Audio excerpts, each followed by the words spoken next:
Desde la semana pasada estamos predicando en Gálatas 2:20. Yo la semana pasada les decía que, bueno, yo cada vez que predicara en alguna de estas semanas que viene, sabe que no siempre estamos predicando seguido, o sea, a veces predico yo, a veces predica el pastor, otra vez predica algún otro hermano. Entonces, bueno, las veces que me tocara predicar a mí, las íbamos a dedicar un poco a este y otros textos que hablan acerca de algunas realidades que nosotros como cristianos no vemos. Entonces el pastor me llamó en la semana: hermano, si quiere predique usted este domingo. Y yo, bueno, está bien, continuamos. Es bueno porque seguimos en el mismo texto de Gálatas 2:20. Todavía estaremos una semana más o una predicación más. Ya creo que el domingo que viene predica el pastor, así que la próxima vez que esté yo acá, cerraremos este texto y seguiremos adelante con algunas otras cosas. Realidades invisibles. La semana pasada estábamos viendo todavía Gálatas 2:20 y la primera frase de este verso decía: con Cristo estoy juntamente crucificado. Veíamos algo de estas palabras que decía Pablo, que escribió Pablo allí, y decíamos que se referían a algo que nosotros en el estudio de la palabra conocemos como justificación por fe, pero poniendo en palabras claritas: Cristo murió en esa cruz pagando las culpas que eran mías, los pecados y las cosas malas que yo y que cada uno de nosotros hicimos. Y Pablo lo que está diciendo allí es eso: Cristo murió allí por mí, y no solo eso, yo morí con Él en esa cruz. Decíamos también que luego de eso, de que reconocemos eso de forma personal, fíjense que Pablo nos está escribiendo allí: todos hemos sido juntamente crucificados con Cristo. Él dice: he sido yo juntamente crucificado con Cristo. Y decíamos que implicaba un reconocimiento personal, individual. El Señor no tiene nietos, ni sobrinos, ni primos. El Señor tiene hijos. Cada persona debe llegar a una convicción personal del Evangelio. Debe reconocer primero su condición, que es como la de todos nosotros, de pecado. Todos somos pecadores. Y debe reconocer que la única vía para salir de esa condición es Cristo crucificado y resucitado. Que no hay leyes, que no hay normas, que no es la obediencia externa, que no hay obras que podamos hacer que nos ganen la salvación. Que solamente por fe en Cristo y en lo que Él hizo en la cruz podemos ser salvos. Eso lo veíamos la semana pasada. Esta semana continuamos con el texto en Gálatas 2:20. Estoy viendo las notas y uno a veces siempre ve las cosas en su mente de una manera, ¿no? Hoy yo quiero hablar de la mano, nuestra mano, la mano de los hombres, de los seres humanos. Y tenía que haber traído un guante, pero se me olvidó. Y aquí ya creo que no podemos pedir prestado un guante porque hace mucho calor, no lo usamos para adornar y no estamos trabajando como para que alguno tenga con guante. Pero bueno, vamos adelante con nuestra predicación. La mano humana tiene 27 huesos, 29 articulaciones, 123 ligamentos. Acércamela. ¿Está viendo? Uno no pide, pero el Señor da. Muchas gracias, Jerry. 27 huesos, 29 articulaciones, 123 ligamentos. Hacemos movimientos muy variados. Hay hechos que conocemos acerca de la mano que nos dejan locos. Yo no sabía, por ejemplo, que el 50% de la fuerza de presión de la mano está en este dedo. Uno cree que no. Te cortan, uno con ese dedo hace muy pocas cosas. Muchas veces las cosas que hacemos con ese dedo no las podemos hacer en público. Nos rascamos las orejas, nos rascamos la nariz. No hacemos muchas cosas con ese dedo, pero usted se lo cortan y pierde el 50% de la fuerza de presión de la mano. ¿No me cree? Trate de apretar alrededor del mango de una herramienta o algo sin ese dedo y se dará cuenta que no puede hacer la misma presión. O busque las pinzas con las que entrenan a veces los peloteros, que son como unos... Ajá, que son como si fueran unos alicates, los mangos de unos alicates. La hermana dice que se llaman mancuernas. Yo no sé mucho de eso, pero te permiten como entrenar la fuerza de la mano. No sé cómo se llamará eso. Eso tiene una resistencia fuerte para cerrarlo. Hágalo con los 4 dedos y después retire el meñique y verá que no es lo mismo. La mano es tan compleja y es tan versátil. Estamos hablando de que nos puede entregar fuerza extrema, como en el caso de los montañistas. ¿Usted ha visto a esta gente que escala montaña a mano pelada? Sí, tienen cuerdas, tienen seguro y todo eso, pero su impulso es con las manos, en paredes rocosas, donde básicamente su cuerpo está sostenido por el agarre de las manos, a veces una sola. Fuerza muy grande, pero también una delicadeza exquisita. Si usted ha escuchado música de concertistas de piano, usted se dará cuenta de lo delicado que puede llegar a ser un movimiento o un movimiento de los dedos, de las manos. El piano es un instrumento que puede transmitir con mucha fidelidad matices incontables en cada nota, en cada tecla. A veces uno piensa que eso es solo apretar y ya. Pero hay maneras, hay formas de tocar el instrumento que solamente son apreciables cuando una persona ha crecido entrenando sus músculos, sus ligamentos de su mano para hacerlo. Nos entrega esos dos extremos, gran fuerza, gran delicadeza, la sensibilidad que tienen los dedos es incomparable con otras partes del cuerpo. El tacto de las manos nos permite distinguir cosas muy pequeñas solamente con tocarlas, que con otras partes del cuerpo usted la pasa por el mismo sitio y no se da cuenta de esas pequeñas diferencias. La mano sí. Normalmente, y el guante lo íbamos a usar era para eso, no creo que me quepa, pero vemos un guante y lo que nos damos cuenta es que tiene la forma de una mano, ¿verdad? 4 deditos, un pulgar opuesto, quizá una palma, un dorso. Y normalmente usamos guantes ¿para qué? Vamos a intentar a ver si no lo reviento. Para proteger la mano. Muchas veces, este es como más de, creo que se lo usan en teatro acá. Para ese tipo de cosas, para vestuario. Mucha gente, si usted ha visto en las galas, de repente, en las galas me refiero a cosas como de diplomacia y esas cosas donde hay smoking. A veces usan los guantes como un tema de moda. Muchas veces lo usamos para trabajar, guantes que son duros, recubiertos con algún material, de algún tipo de material protector que nos permite usar herramientas de diferente tipo y someter nuestras manos quizá a algunos usos un poco extremos y quizá no que no sufran tanto daño.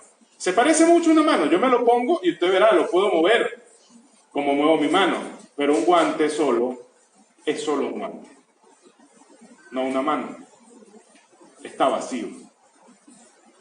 No es más que un pedazo de tela que quizás se parece a una mano, pero que por sí sola no es nada. Más que un pedazo de tela con una forma parecida a la de una mano. No puede moverse como se mueve una mano, por sí solo. No tiene la versatilidad que puede tener una mano. Es más, digamos que, y aquí vamos a ser un poco jocosos, sin las manos el guante no tiene ningún propósito. El último regalo que usted le haría a una persona que le falte las extremidades superiores sería un par de guantes. ¿Para qué los usaría?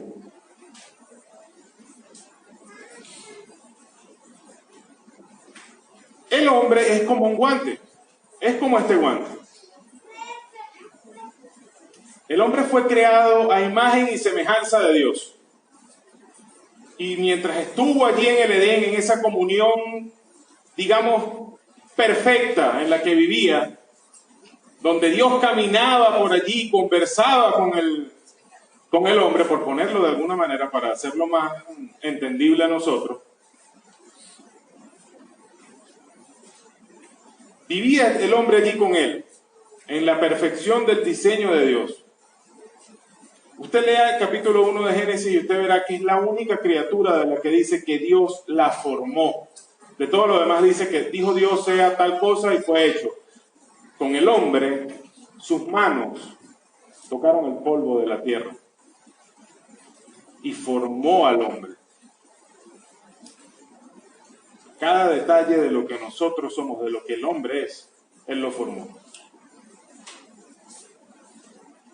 Pero también vamos a leer en esos primeros capítulos de Génesis cómo cayó el hombre, tentado por el malo, cómo fue inducido a pecar, cómo desobedeció un mandamiento directo de Dios y cayó en pecado.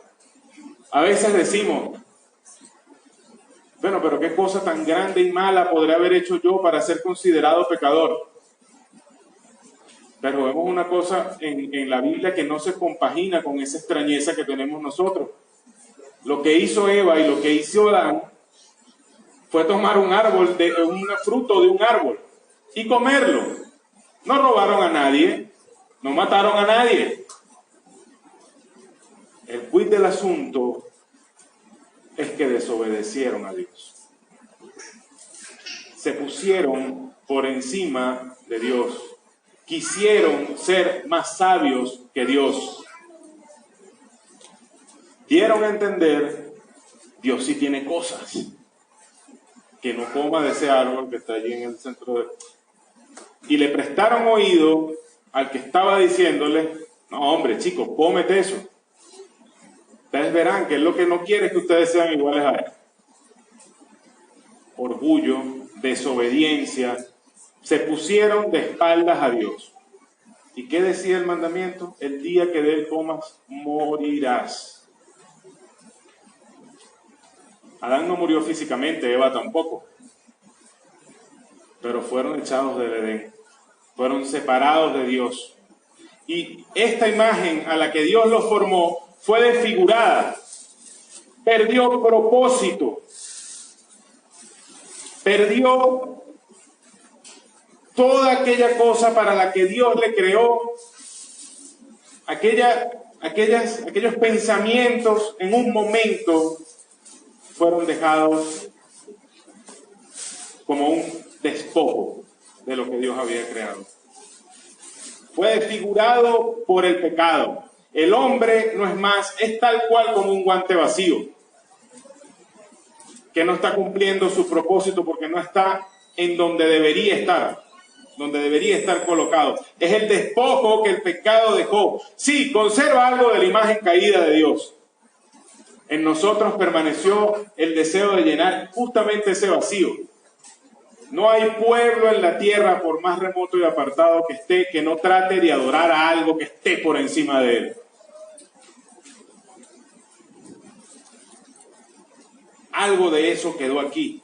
Pero fíjense que Génesis continúa diciendo, ya no más que Adán engendró hombres a imagen de Dios, sino que Adán engendró hijos e hijas a su semejanza, a semejanza de Adán, con la imagen desfigurada y corrompida de lo que una vez fue la criatura que coronó la obra creadora de Dios.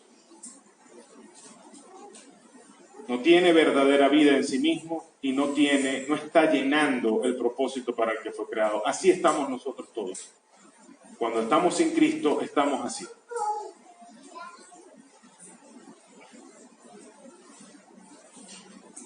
La semana pasada, como les decía, veíamos, con Cristo estoy juntamente crucificado, o he sido juntamente crucificado. Cristo murió para restaurar lo que el pecado destruyó. Entendiéndose esto de muchas maneras y por muchas perspectivas. Cristo murió para restaurar al hombre a la condición de comunión con Dios en la que fue creado. Cristo murió para restaurar esta creación que fue maldita a causa del pecado del hombre. Cristo murió para restaurar la relación que existía entre Dios y el hombre que creó. Cristo murió para rescatarnos de las consecuencias de nuestros propios pecados. Una vez que nosotros nos damos cuenta de eso, todos los que hemos creído, que hemos puesto nuestra fe en Cristo y en lo que Él hizo en esa cruz por nosotros, entonces pasamos a una vida nueva. Somos hechos de nuevo. Sin embargo, muchas veces no nos damos cuenta de que tratamos de vivir esa nueva vida bajo los términos de la vida vieja. Pretendemos seguir adelante haciendo las mismas cosas que antes hacíamos, viviendo por los mismos principios por los que antes vivíamos. Y muy pronto en el camino cristiano nos damos cuenta de que nuestra fuerza, de que nuestra justicia, o sea, las cosas buenas que yo supuestamente hago, no bastan. No bastan. Olvidamos que se requirió la intervención divina en la cruz para que nosotros tuviéramos la oportunidad de volver a Dios. El resultado: vidas cristianas que por ser hijos de Dios deberían estar plenas de paz, de gozo, de amor, vidas de reposo, aún en medio de las circunstancias, vidas con todas estas características, realmente terminan siendo vidas grises, vidas vacías, llenas de vergüenza, de culpa, de fracaso, cargadas. Y estoy hablando de cristianos. Vidas que deberían estar llenas de paz, de gozo, de alegría, de consuelo, de esperanza, terminan llenas de vergüenza, de culpa, de fracaso, de cargas.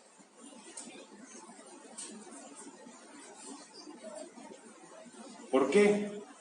Porque aunque somos guantes, simples guantes que tenemos forma de mano, parecemos manos,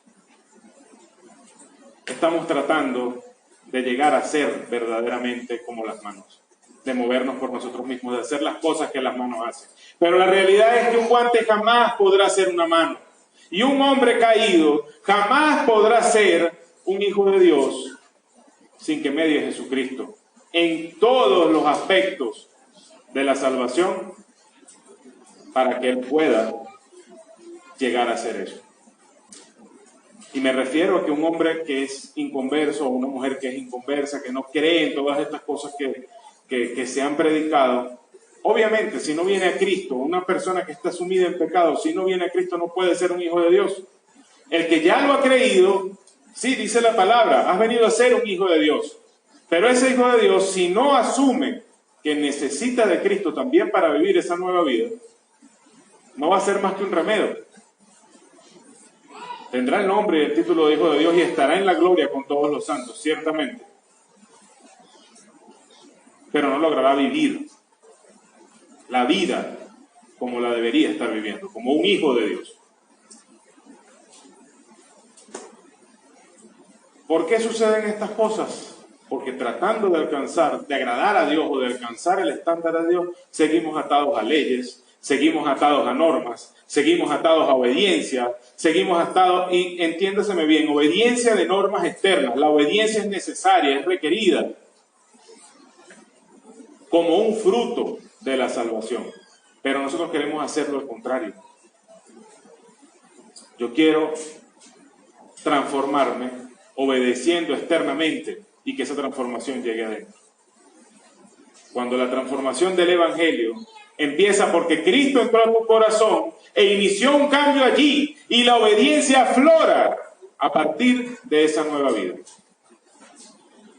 ¿Qué quiere decir esto? Yo no obedezco porque un pastor o porque un cura o porque incluso la Biblia diga que estas cosas son correctas. O sea, ¿a qué me refiero? Necesito obedecer al cura, al pastor o lo que dice la Biblia para ser salvo. No, yo obedezco porque creí en Jesucristo por fe, puse mi esperanza en Él, reconocí que solo no soy más que un pecador perdido y que lo necesito a Él para ser más. Lo necesito a Él para relacionarme nuevamente con Dios. Mi obediencia nace del reconocimiento de lo que Cristo hizo por mí. No obedezco simplemente porque sea una norma o una ley, como aquellos que obedecen, bueno, lo hago porque si no me toca castigo. Sino que obedezco porque sé que es lo mejor que puedo hacer para mi propia vida. Obedezco porque amo a aquel que me dice, no robarás, no matarás, no darás falso testimonio, no fornicarás, no adulterarás, no mentirás, no codiciarás. Y hay una diferencia. Hay una gran diferencia. El versículo 20 del capítulo 2 de los Gálatas dice, con Cristo estoy juntamente crucificado y ya no vivo yo, mas vive Cristo en mí. Y lo que ahora vivo en la carne, lo vivo en la fe del Hijo de Dios, el cual me amó y se entregó a sí mismo por mí. Ya habíamos dicho la semana pasada que esta era una carta muy áspera, muy dura, correctiva, está corrigiendo errores de doctrina, errores de enseñanza que había en la iglesia de los Gálatas, en la iglesia de los Gálatas. Está defendiendo la realidad de que lo único que se necesita para ser salvo es la fe en Cristo. Y veíamos la semana pasada, como les decía, esa primera frase, con Cristo estoy juntamente crucificado, algo de lo que ya hemos venido hablando.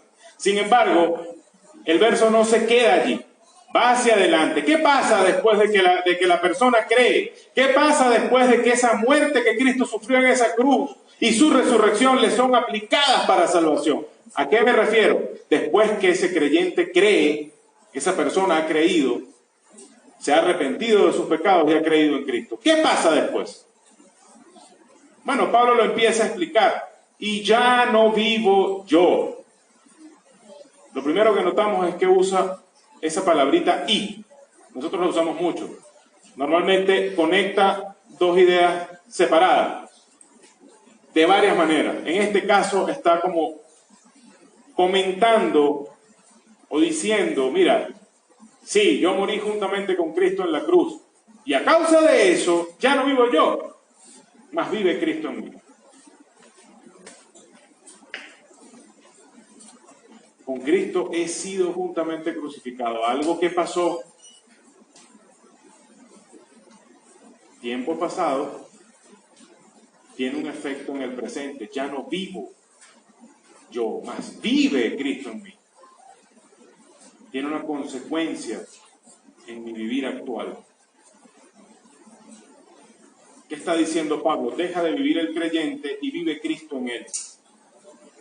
Esa es la consecuencia directa de apropiarse de la muerte de Cristo en la cruz, de tener fe, de creer en lo que Él hizo en la cruz para nosotros, para nuestra salvación. Y lo primero que vemos es que habla de dos vidas o dos tipos de vida opuestas. Ya no vivo yo, mas vive Cristo en mí. Están en contraste, en oposición. Mi propia vida y la vida de Cristo.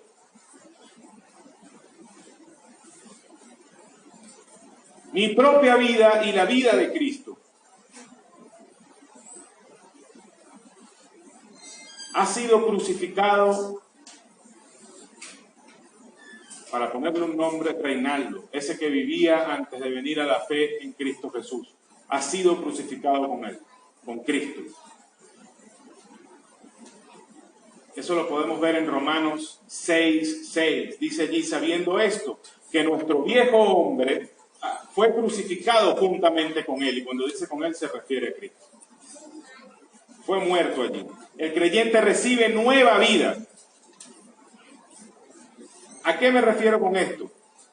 No es que el creyente desarrolla un estilo de vida completamente nuevo porque se somete a la obediencia, como decíamos, de normativas, de leyes, o se somete rigurosamente a normas rituales, o se somete rigurosamente se obliga a hacer buenas obras en favor de. No es que el creyente desarrolla eso de sí mismo.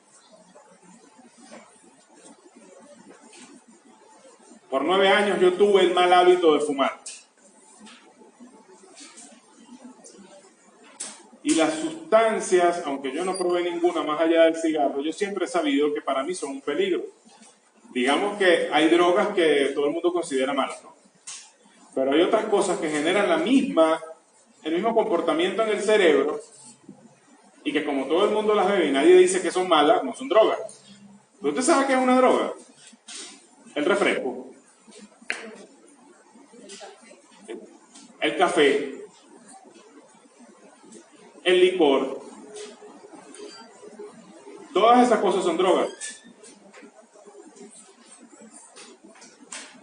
Y yo hablo del cigarro porque es lo que normalmente vemos como lo pecaminoso y lo feo, ¿no? Pero yo bebía tanto refresco como cigarros me fumaba. Y sí, me estaba matando tanto como me estaba matando el cigarro.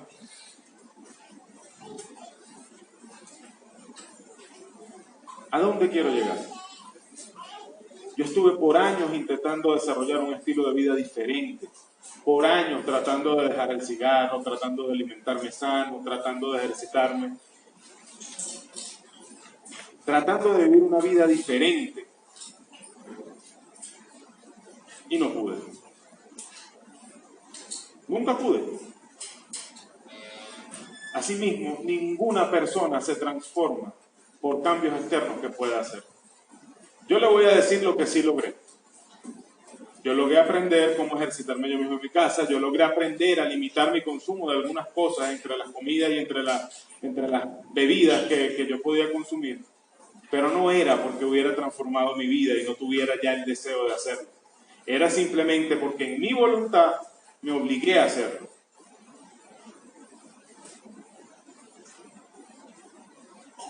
Pero mi voluntad tenía límites y cuando era atacada con fuerza, decaía y volvía a lo mismo de siempre. Nuestro viejo hombre fue crucificado con Cristo y no hay nada más radical que la muerte para terminar con un hábito anterior, con una vida anterior, con un estilo de vida que queremos eliminar. La muerte, ustedes lo saben, una vez que enterramos a un ser querido, al menos en su cuerpo y en este mundo no le volveremos a ver. Es definitivo. ¿Qué está diciendo Pablo aquí? En Romanos 6:6. Nuestro viejo hombre, todas esas cosas que nosotros veníamos arrastrando, y ya no hablamos solamente de los hábitos al comer, de los hábitos de lo que consumimos, sino lo que está en nuestro corazón, la envidia, el odio, la lascivia, el engaño, el robo, el adulterio, la muerte, el asesinato. Usted dirá, pero esto está hablando como que si estuviera hablando a presidiarios. El odio es la raíz de cualquier asesinato. Cuando usted no ama a su prójimo, la Biblia dice que somos iguales a asesinos.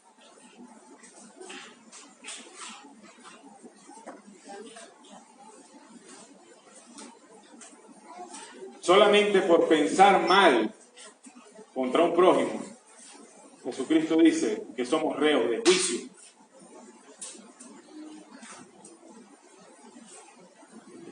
Y que merecemos el infierno por eso. Entonces, todas esas cosas que venimos arrastrando en nuestra vida encuentran un fin en la cruz. ¿En qué sentido? Como le decíamos, el creyente recibe nueva vida, no porque la desarrolle, no porque nació naturalmente de él. Así como todo aquello recibe ese fin en la cruz, entra Cristo a morar en el creyente, a vivir en el creyente.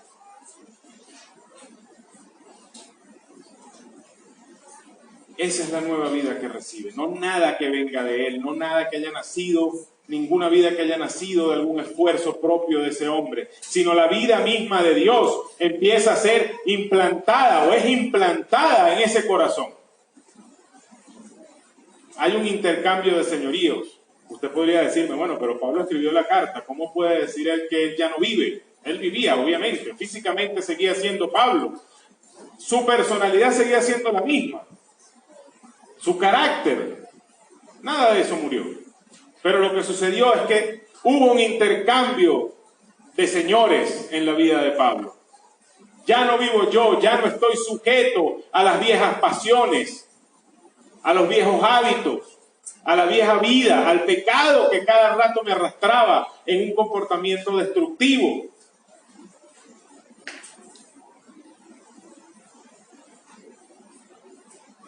esa misma naturaleza y ese mismo corazón que estaban en Adán y en Eva cuando tomaron la fruta del árbol que Dios le había dicho que no comieran, del conocimiento del bien y del mal.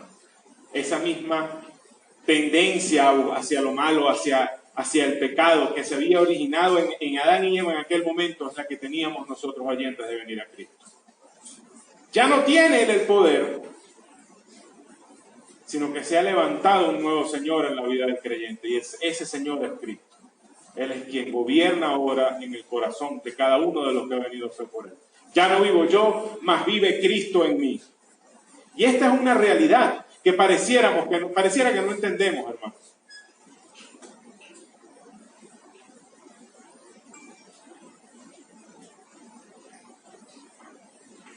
Y no lo entendemos por diferentes razones o de diferentes maneras.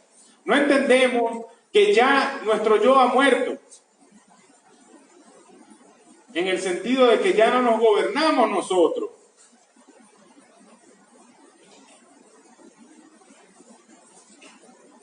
De que mis propios deseos empiezan a perder o pierden totalmente cualquier derecho que hayan tenido sobre nosotros.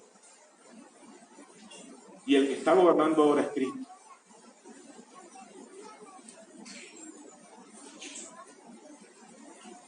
¿Qué pasa? Recuerdan que venimos hablando en Gálatas 2 acerca de la defensa que está haciendo Pablo contra el legalismo. ¿Qué es el legalismo? Querer obtener la salvación por obediencia, por obras. Yo obedezco las leyes de Dios y por lo tanto Él me puede salvar. Yo me comporto como un hombre muy moral y muy correcto, por lo tanto Él me salva. Como que si estuviéramos intercambiando cosas. Yo visito el hospital y Dios me va a salvar si yo no fallo un martes en el hospital.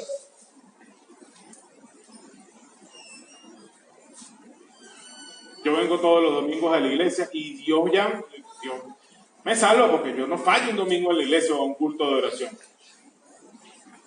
Eso es legalismo. Porque la salvación no es por nada de eso. Entonces, básicamente, Pablo estaba combatiendo una doctrina que se extendía en aquel entonces, que decía, aquellos que han creído en Cristo se deben circuncidar y deben obedecer la ley de Moisés para poder ser salvos. Y en este contexto es que Pablo escribe este versículo y esta frase, ya no vivo yo, sino vive Cristo en mí. Y mi primera pregunta, ¿qué tiene entonces, o qué hace, qué logra la vida de Cristo en el creyente respecto a la ley? Recordemos que en el versículo 19 del capítulo 2 de la carta a los Gálatas dice, y por la ley soy muerto para la ley a fin de vivir para Dios. La semana pasada explicábamos que Cristo murió conforme a las Escrituras, es decir, conforme a la ley. Él fue el sacrificio que pagó por nuestros pecados en la cruz. Y decíamos que a eso se refería Pablo cuando decía, por la ley yo estoy muerto para la ley, a fin de vivir para Dios. Libre ya del yugo de la ley, libre ya de lo que hacía la ley, lo que hace la ley, que es simplemente señalar que mira, todo esto es lo que Dios ha mandado. Ahora mírate tú. Tú no cumples nada de esto. A ti lo único que te espera es la condenación del infierno. Eso es lo que hacía la ley por un lado, y por otro lado me decía, mira al único perfecto. El único que ha cumplido cada punto de esta ley se llama Jesucristo. Tú estás condenado al infierno y necesitas un Salvador, y ese Salvador es ese hombre que está ahí, es Cristo, el que murió en esa cruz. Entonces Pablo justamente está diciendo eso. Cuando Cristo murió, pagó por mis culpas y ya yo estoy muerto para la ley. Ahora mi propósito es vivir para Dios. Vivir para Dios, agradando a Dios. Es lo mismo que está diciendo acá en esta frase, ya no vivo yo. La vida de Pablo, de ese viejo Pablo, había terminado. Y no encontraremos un ejemplo en ningún otro lado de un cambio tan radical en una vida humana como en la vida de Pablo. Instantáneamente, un hombre que perseguía a la iglesia, que destruía a los cristianos, cambió de forma radical y entregó todo lo que para él tenía valor, lo dejó a un lado para predicar la palabra de Jesucristo. Ya no vivo yo. De alguna manera, Pablo está afirmando acá que frente a la ley ya él está muerto. Ya no tengo una deuda pendiente con esta ley. No tengo una deuda pendiente con estos rituales. No tengo una deuda pendiente ni una necesidad de lograr nada para poder agradarle a Dios. Vamos a traer eso a nuestros días. No necesitas, para ser salvo, no necesitas cumplir con ninguna norma ni con ninguna ley.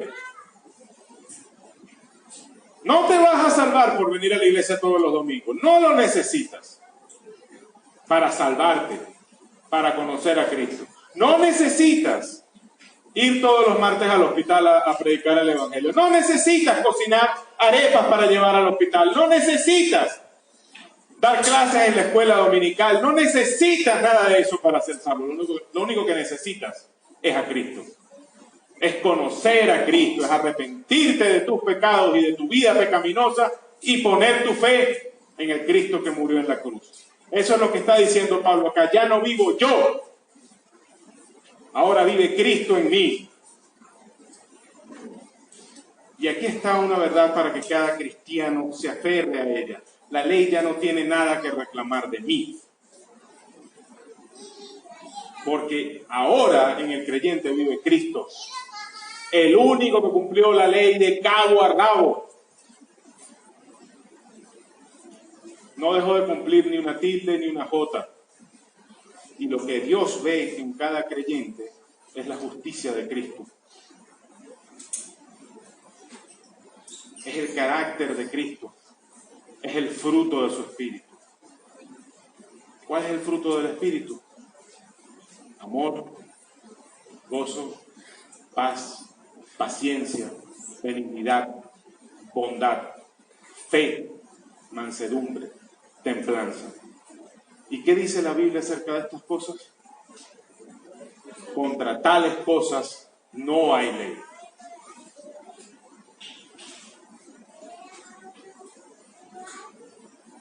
¿Qué puedo entonces decir de todo esto? Puedo agradar a Dios, no porque haga 1.000.000 de cosas, no porque venga a la iglesia todos los domingos, no porque predique la palabra de Dios, no porque haga nada de eso. Puedo agradar a Dios porque Cristo vive en mí.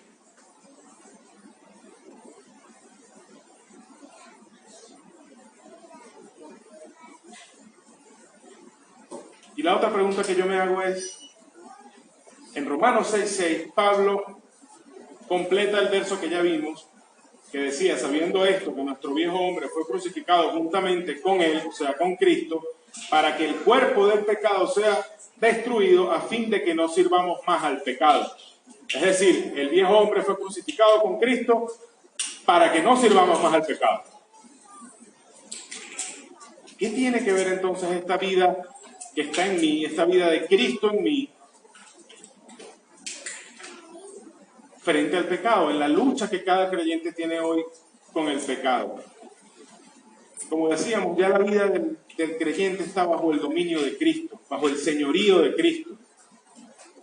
Sea que él lo acepte o no.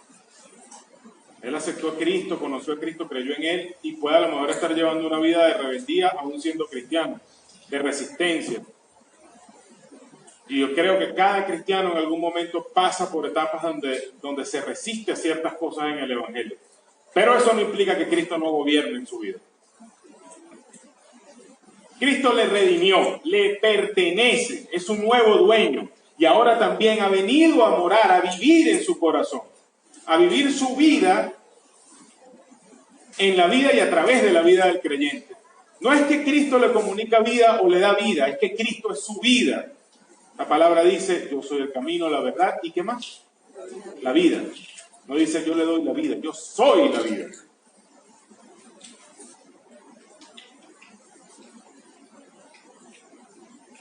Y entonces la vida de Cristo se empieza a manifestar en el creyente.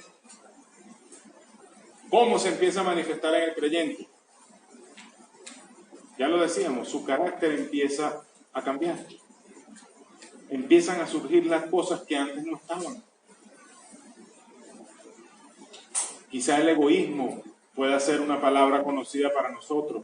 Vivimos para nosotros mismos, pensando en nuestras necesidades, pensando en lo que necesita nuestra familia, pensando siempre en cómo asegurarnos de repente una estabilidad, una comodidad, una tranquilidad. Y de repente empezamos a ver que cosas que antes no nos preocupaban, como los problemas de otras personas, las cargas de otras personas, que ni remotamente conocemos, empiezan a importarnos. Y en nuestro corazón nos empezamos a compadecer de otros. Cosas que a lo mejor antes no las hacíamos. O las hacíamos de manera selectiva. Esta persona, no sé, bueno, él tomó sus propias decisiones y la vida que él tiene ahora es consecuencia de su comportamiento y bueno, él se merece eso. Y a lo mejor, ahora después que estamos en Cristo, empezamos a ver a esa persona de manera diferente. ¿Sabe cómo me pasó a mí? Empecé a entender una cosa. Sí, esa persona tomó decisiones equivocadas. Sí, esa persona, por esas decisiones, está en la vida que tiene. Ciertamente es así. Pero yo estaba igual que él. Y quizá no con las mismas consecuencias. Pero yo también tomé decisiones equivocadas y yo también tuve que sufrir consecuencias. Pero Dios no me miró diciendo, él se lo merece.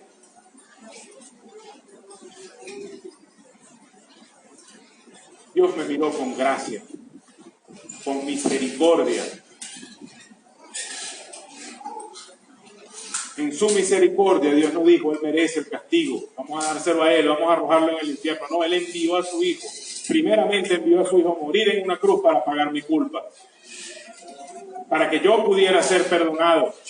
En su gracia, él me alcanzó. Entonces, ¿quién soy yo para seguir viendo a esa otra persona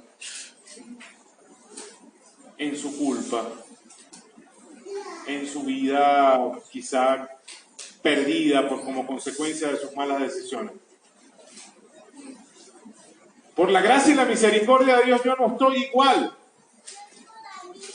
Porque si no hubiera sido por Dios yo estaría igual o peor que esa persona. Ese es el tipo de cosas que se empiezan a manifestar en la vida del creyente. La paz en medio de las circunstancias cualquiera que sea. El gozo del Señor.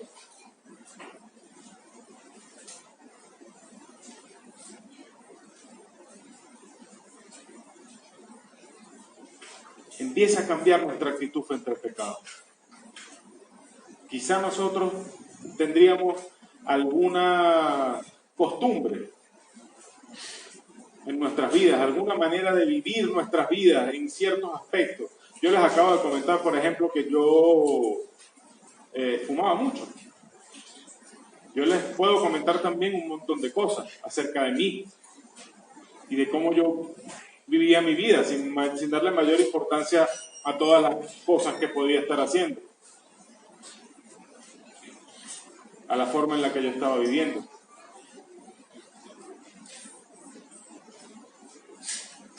Por ejemplo, ¿qué podría decirle? Mi manera de tratar a las mujeres era una cuestión bastante mala en mi vida. No digamos en cuanto a trato en matrimonial o como pareja, sino cuando, y mucho antes de que yo estuviera siquiera pensando en formar un hogar, yo estuve en una universidad donde me relacioné con muchas mujeres, muchas personas, entre ellas mujeres, y yo siempre he tenido unos ojos terribles. Y más que unos ojos terribles, un corazón terrible para con las mujeres.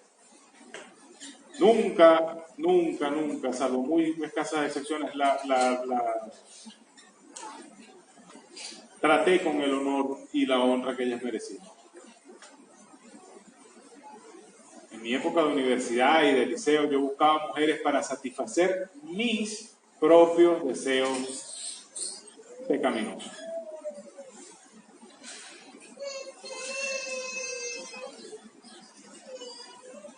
Y todavía atesoraba, incluso aunque ya eso había cambiado y yo me casé una primera vez y ahora gracias al Señor tengo a mi esposa Gracie y la vida es diferente hoy. Aún cuando yo tomé la decisión de cambiar de esa vida, en mi corazón seguía estando aquello. Ya no lo hacía, pero yo continuaba mirando, yo continuaba pensando.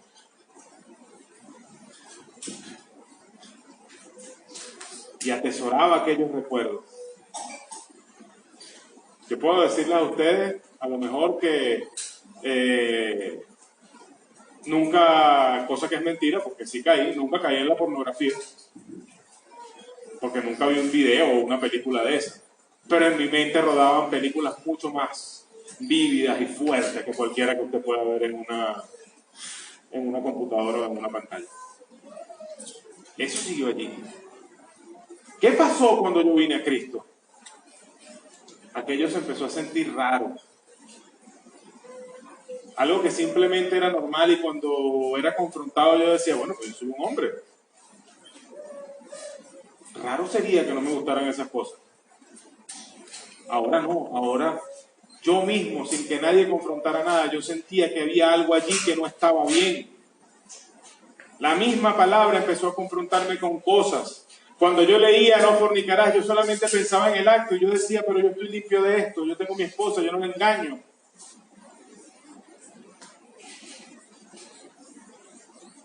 Quiero aclarar que todas estas cosas sucedieron antes del matrimonio con Grace. Estoy hablando de mi primer matrimonio. Yo no le engaño, yo no estoy buscando otras mujeres por ahí. Pero en mi corazón yo me estaba revolcando con todas esas mujeres.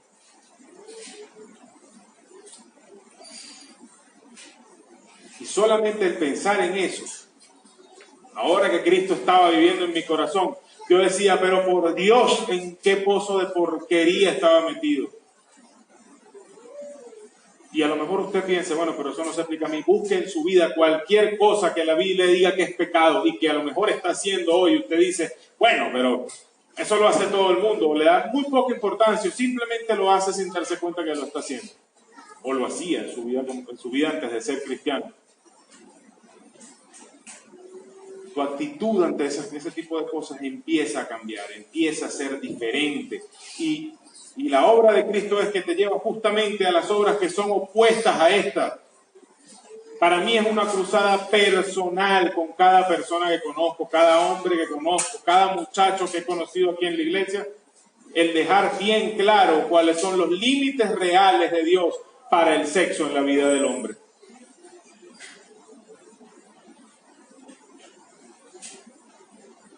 ¿Por qué? Porque sé la trampa que es.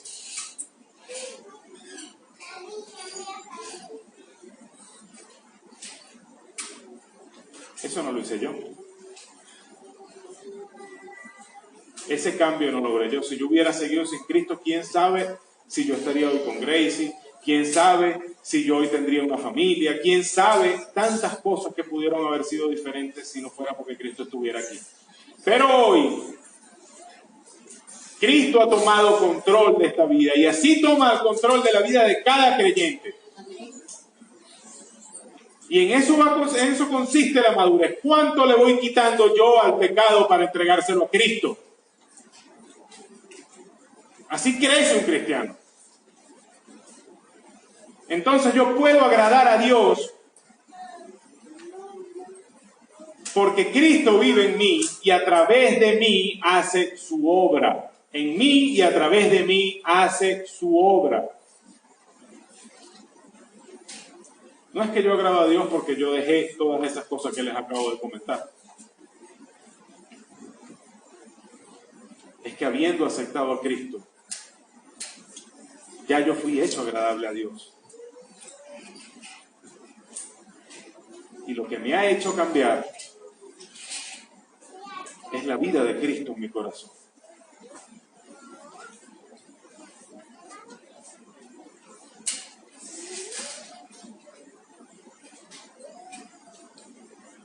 Es eso, hermano. Esta es una verdad tremenda para cualquier persona que ha creído en Cristo.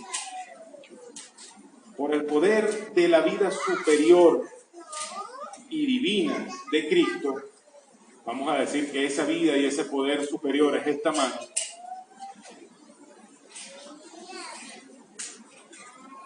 ya yo no soy más un pecador depravado que va por la vida haciendo un desastre sin que le importe. Ya no soy más como este guante que está vacío, que no tiene nada. Ahora Cristo vive en mí. Ya no estoy más vacío. Ya no estoy como un pedazo de tela al viento moviéndome de aquí para allá, sin ningún propósito, sin ninguna estructura. Ahora en mí vive Cristo y cada día soy más como Él.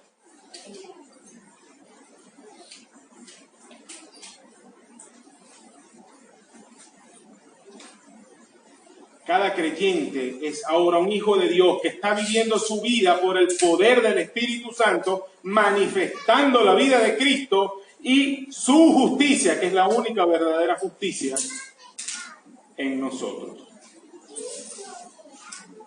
¿Saben una cosa, hermano? Hay un pasaje en Primera o en Segunda de los Corintios donde Pablo habla de las obras, creo que es Primera de los Corintios, de las cosas que hacemos como cristianos. Y dice que todos, de alguna manera, nuestras obras van a estar frente al Señor.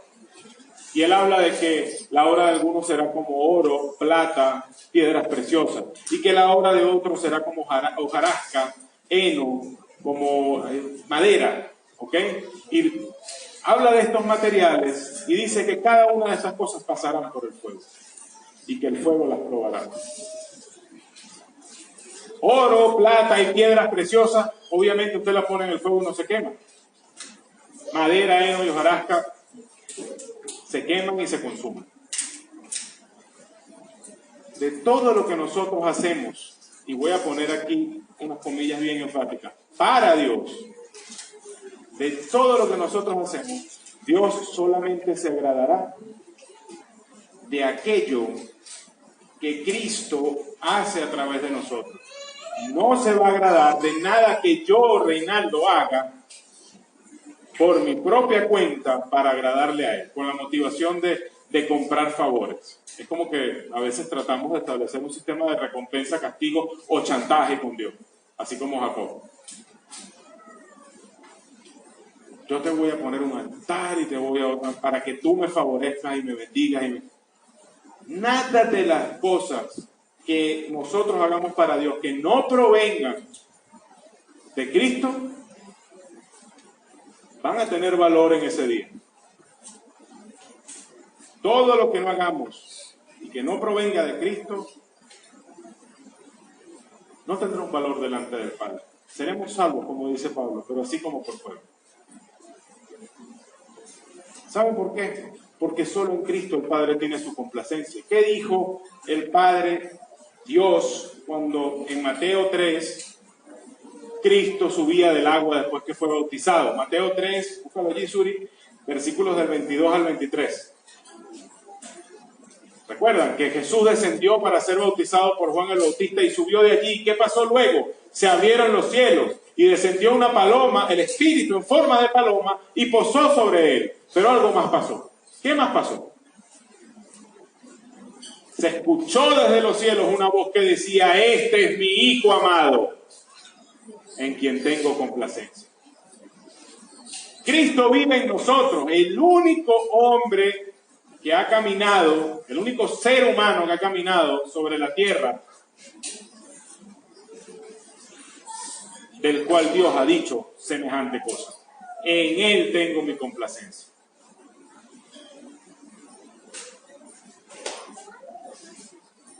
De todo lo que nosotros hacemos para Dios, Él solo se va a agradar de lo que hace Cristo en nosotros y a través de nosotros. ¿Por qué estoy haciendo las cosas? ¿Por qué estoy viniendo a la iglesia? ¿Por qué estoy yendo al hospital? ¿Por qué estoy predicando el evangelio a mi vecino? Revisemos eso. Sin Cristo nada podemos hacer que agrade a Dios. Yo puedo agradar a Dios porque Cristo vive en mí. Esa es nuestra capacidad. Esa es la única posibilidad que tenemos de acercarnos a Dios de vuelta. Pero Cristo no morará en usted hasta que usted no reconozca su vida de pecado y venga a la cruz de Cristo y ponga su fe en lo que Él hizo en esa cruz. Él es el único camino. Gálatas 2:21 dice: no desecho la gracia de Dios, porque si por la fe es la justicia, por demás murió Cristo. Yo se lo pongo ahorita en lenguaje actual. Si hubiera habido otra forma de salvarnos, Él la habría hecho. Pero no hubo otra. La única manera fue mandar a su Hijo a morir, y así Él dice en su palabra: el único nombre que ha sido dado a los hombres en el cual pueden hallar salvación es el de Jesucristo. No hay otra manera. Creer en Jesucristo y poner su fe en lo que Él hizo en esa cruz.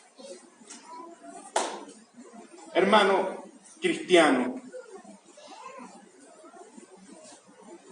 a lo mejor yo te puedo preguntar hoy si deseas continuar en esa especie de carrera de ratas que nos hemos creado, a través de un laberinto, buscando un premio, esforzándonos nosotros mismos por llegar en nuestra cabeza a ser más agradables a Dios por lo que hacemos. Queremos seguir chantajeándolo. Bueno, continuemos alimentando al viejo hombre. Continuemos alimentando a ese hombre que cree, a ese Reinaldo o a ese, póngale usted el nombre que usted quiera, que cree que por sus propias buenas obras, por sus hechos, por su consistencia en asistir a la iglesia, en hacer esto, en hacer aquello, en predicar, en leer la palabra, en orar, cree que por esas cosas llegará a agradar a Dios. Aliméntalo, fortalécelo, déjalo que te arrastre a ese círculo vicioso de grandes propósitos y pobres resultados. ¿Quieres continuar en esa carrera encerrado? Húndete en la desesperanza cada vez que contemplas tu pecado. Desanímate cada vez que fracases.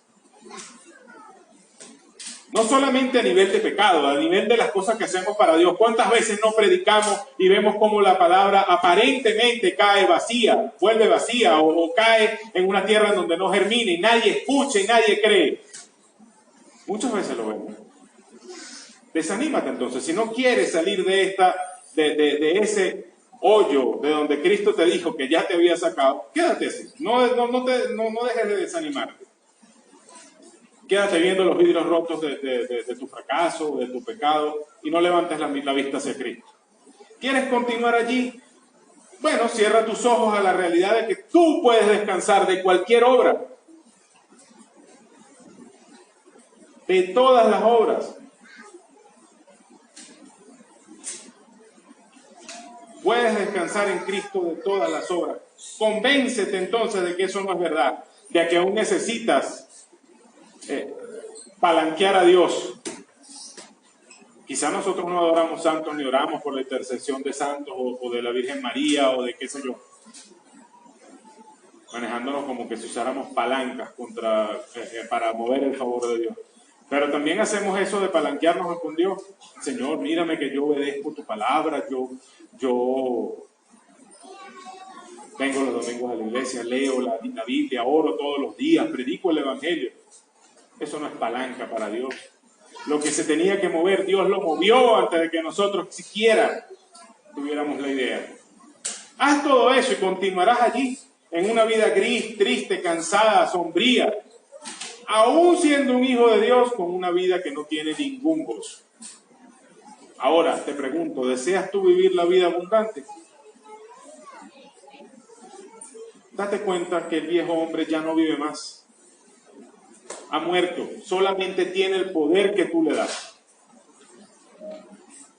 Date cuenta de que cuando decimos Cristo vive en mí, no nos damos cuenta de que estamos hablando de Dios.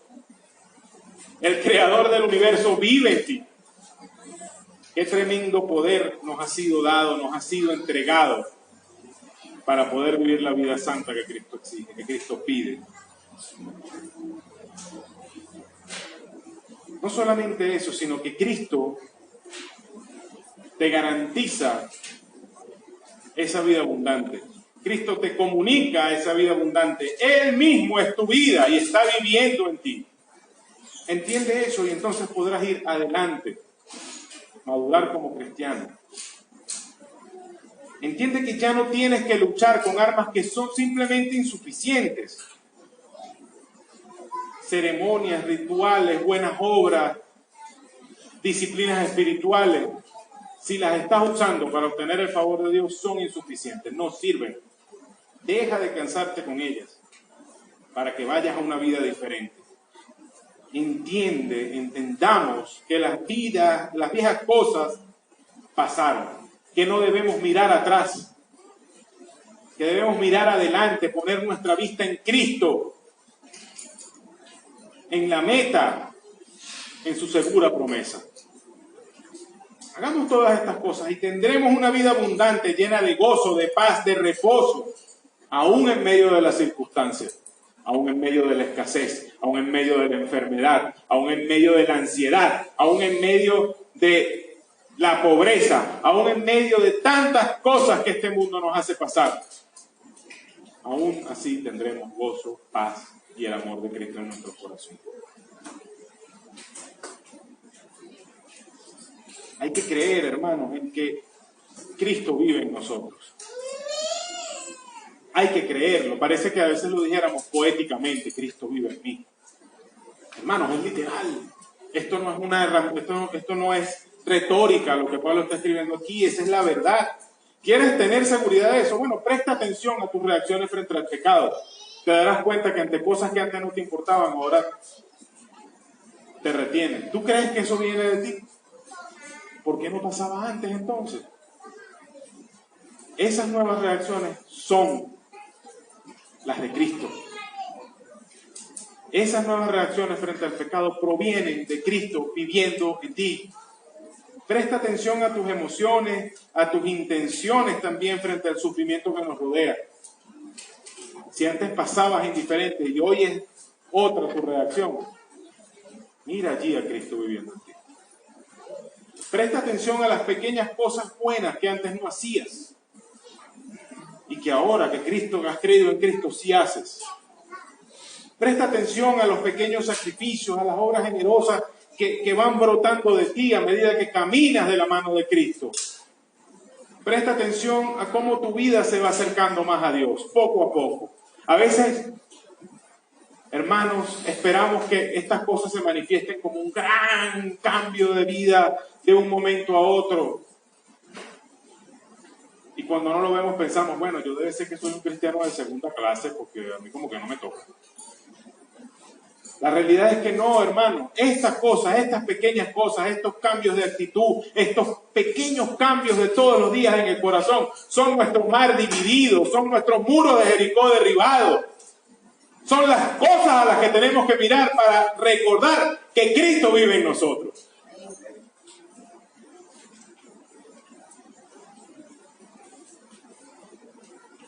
Y son las cosas a las que nuestra fe se debe aferrar. Son los signos de la vida superior, de la vida divina de Cristo en nuestro corazón.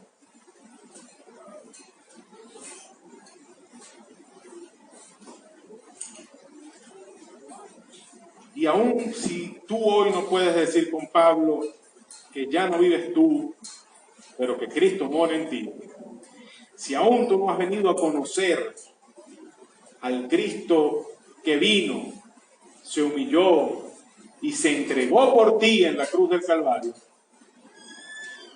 aún hay tiempo y esperanza. No estás aquí por casualidad.